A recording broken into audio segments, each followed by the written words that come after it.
ये सरकार चंडीगढ़ की कुर्सी पे लोगों ने इसको अवसर दिया, खट्टर सरकार बनी हरियाणा में।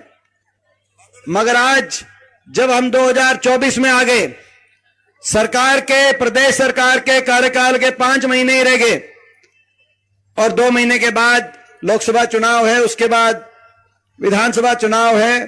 तो इनके 10 साल को तराजू पे तोल के फैसले करने का प्रदेशवासियों के सामने समय आया है। जो हरियाणा 2014 के समय जब सरकार बनी भाजपा की, उससे पहले हुड्डा सरकार के समय जो हरियाणा देश में विकास के नाम से जाना जाता था, विकास दर में हम देश में लगातार 6 साल देश में नंबर 1 थे। प्रति व्यक्ति आय में 2014 में हरियाणा नंबर 1 था। प्रति व्यक्ति निवेश में हम नंबर 1 थे।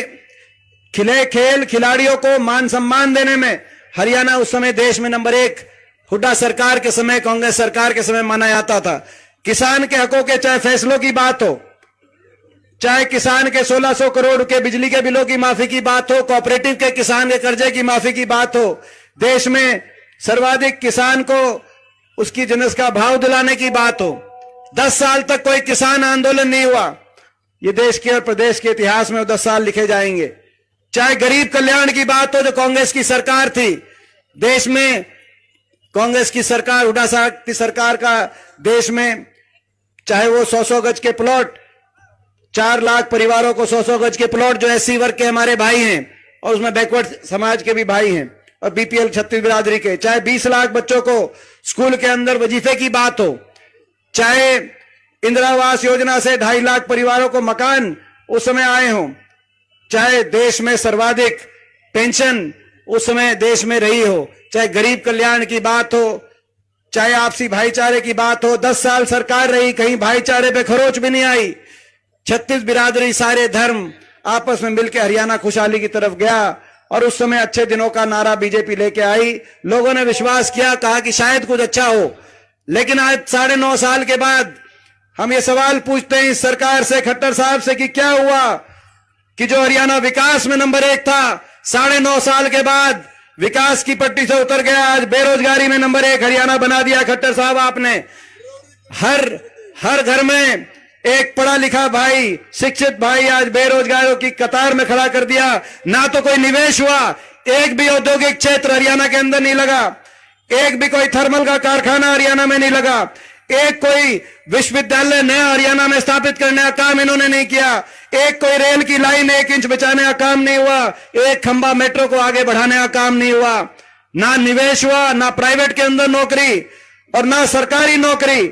सरकारी नौकरी या तो समाप्त कर दी गई, 2 लाख पद समाप्त हो गए और जो बची वो या तो वो भर्ती घोटालों की भेंट चढ़ गई। 5 साल तक भर्तियां निकालते नहीं है, जो निकालते हैं उनमें बाहर के बच्चे ज्यादा भर्ती हरियाणा में होते हैं। हरियाणा वालों को तो बाहर कहीं मौका मिल नहीं रहा। एक के बाद एक लिस्ट आई, एसडीओ की लिस्ट आई, 80 में से 78 बाहर के एसडीओ, इलेक्ट्रिकल की लिस्ट में 99 में से 77 बाहर के। इस साल अभी असिस्टेंट प्रोफेसर इलेक्ट्रिकल की लिस्ट आई, उसमें 156 में से 103 बाहर के। ब्लॉक डेवलपमेंट पंचायत अफसर की अभी 7 पंचायत अफसर लगाए। पंचायतों में काम बाहर से, कोई दक्षिण से, कोई कहीं से, 7 में से 5 बाहर के, केवल 2 हरियाणा के बच्चों को मौका मिला। अच्छी पदों पे हरियाणा किसी बच्चे को अवसर मिलता नहीं। खर्ची पर्ची की बात करते हैं। खट्टर साहब से मैं पूछना चाहता हूं, वो कौन सा आरएसएस का कार्यालय है जहां से कौन सी वो पर्ची आती है जहां हरियाणा की लिस्टों में हरियाणा से ज्यादा बाहर के बच्चों को ना आप लगाने का काम कर रहे हो? खट्टर साहब, इसका जवाब आपको देना चाहिए। और उसके बाद आखिरी साल चुनाव के साथ ग्रुप डी निकाल देते हैं। ये तो इसकी कार्यशैली पिछली बार भी 2019 में निकाली ग्रुप डी, इस साल भी आखिर में राजनीति, इन पोस्टों पर राजनीति करने का काम करते हैं। हरियाणा के नौजवान को सबसे ज्यादा बेरोजगारी देने का काम करते हैं। आज कहीं नशे की बात आती है, कहीं डिप्रेशन में चला गया नौजवान, कहीं अपना घर बार छोड़कर, सब कुछ बेचकर, लोन लेकर बाहर की तरफ अपने भविष्य को खोज रहा है। मगर मैं हरियाणा के नौजवान से कहना चाहता हूं, ज्यादा इंतजार नहीं करना पड़ेगा। प्रदेश के कोने कोने में बदलाव का मन बना लिया लोगों ने। मैं आपको विश्वास दिलाना चाहता हूं, 6 महीने की बात है, हरियाणा में आपकी सरकार आएगी, नौजवानों की सरकार आएगी, हरियाणा को आगे लेके जाने की सरकार आएगी।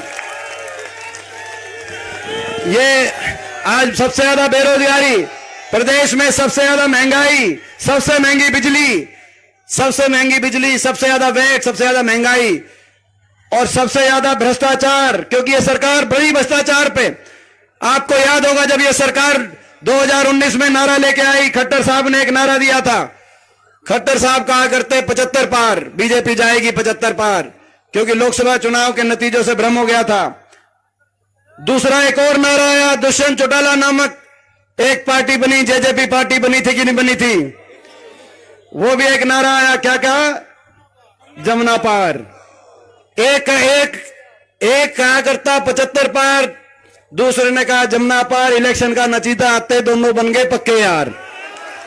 न्यू क्या करता, बीजेपी ने करो जमुना पार। बीजेपी तो कर दी थी लोगों ने जमुना पार, लेकिन जमुना पार तक टो के लाया, जमुना में डुबकी लवाई और चंडीगढ़ में शपथ दिवाई। यह बनी कि नहीं बनी? और कह दिया कि 5100 बुढ़ापा पेंशन का समझौता कर रहे हैं, 75% फैक्ट्रियों में हरियाणा के नौजवान का समझौता कर रहे हैं, आज तक दोनों लागू नहीं हुए। हमने कहा था कि बीजेपी के खिलाफ वोट दिया लोगों ने, आप हमारा समर्थन करो, 5100 पेंशन पहले दिन से लागू करेंगे। मैं पूछना चाहता हूं हरियाणा के बड़े बुजुर्गों को, आज 5 साल के बाद वह 5100 पेंशन आई या नहीं आई, मैं आपसे पूछना चाहता हूं। ज्यादा इंतजार नहीं करना पड़ेगा आपको भी, 6 महीने की बात है। 6 महीने के बाद आपको पता है, 6 महीने के बाद उस विश्वासघात का भी बदला हम लेंगे।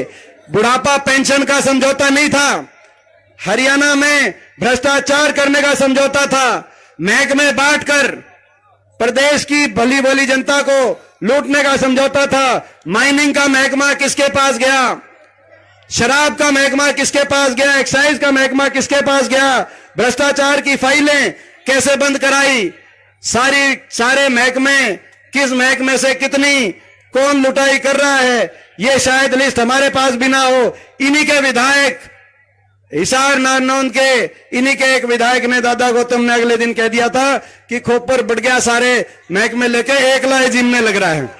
यही कहा था ना, एक लाई जीन, भ्रष्टाचार की भेंट चढ़ गया हरियाणा। मगर इससे भी ज्यादा जो टीस है मेरे दिल में, ठीक है हरियाणा आज बेरोजगारी में नंबर 1 बना दिया, महंगाई में नंबर 1 बना दिया, भ्रष्टाचार में नंबर 1 बना दिया, विकास की पटरी से उतार दिया, लेकिन हर वर्ग का जो तिरस्कार किया इस सरकार ने, आज हम ये लड़ाई जो लड़ रहे हैं, हरियाणा के हर नागरिक की, हरियाणा वासी के मान सम्मान की भी लड़ाई लड़ रहे हैं। कोई ऐसा वर्ग नहीं जो इस सरकार में, इस सरकार की तानाशाही से सड़क पर ना आया हो, और कोई ऐसा वर्ग नहीं जिसका अपमान ना किया हो। 1 साल तक किसान बैठा रहा, 750 किसानों के घरों के चिराग बंद हो गए। किसान आंदोलन के अंदर किसान के प्रति एक सहानुभूति का एक शब्द नहीं, ये कह सकते थे इनकी मांग नहीं मानेंगे, लेकिन हमें दुख है किसी का कोई चला गया। मुझे याद है जब हम यहां पे आए थे, बड़ौदा गांव में ही आए थे, जब पहला किसान गया था जयमोर। मैं पूछना चाहता हूं, आप सब हमारे साथ थे उस दिन। उसकी एक जो है 3 छोटी छोटी बेटी स्कूल के अंदर, इसी ठंड के महीने में आंदोलन में गया था, शव वापिस आया, 3 बेटी, आधा किले का जमींदार था मेरा भाई। कोई किसी ने यह भी नहीं कहा कि हमें दुख है। बीजेपी के किसी सांसद, मंत्री, आखिरी किसी छोटे से छोटे पदाधिकारी ने आज तक नहीं कहा। और संसद के अंदर जब मैं जाता था और गवाही देता था, लड़ाई लड़ता था आंख में आंख डाल के, आप समझ सकते हो हरियाणा के 15 सांसद हैं, 10 लोकसभा के, 5 राज्यसभा के, 14 बीजेपी के सांसद हैं।